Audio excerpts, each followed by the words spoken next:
Alright mga master, so welcome back ulit sa ating YouTube channel. Bali ito na guys yung itsura ng ating project. So continuation pa rin tayo ngayon dito ng pagbabakal. Ayan. So bali ito na yung na-finish natin. So naglalagay na lang tayo rito ng mga master ng mga extra bar natin para sa ating mga bangka-bangka. Okay, so kung makikita nyo, ilang patong na bakal yan. So tatlo.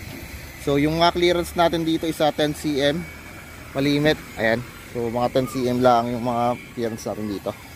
Okay, so yung kabila naman, so extra bars na lang yung kulang natin dyan. Then ay tatali na natin. So bukas ito naman yung ating kakasa. Ayan, so manira na lang to bukas. Ayan, konti na lang yung babakalan po natin. Okay, so yun lang muna mga master. So in-update ko lang kayo kung ano po yung progress dito sa ating project. Alright.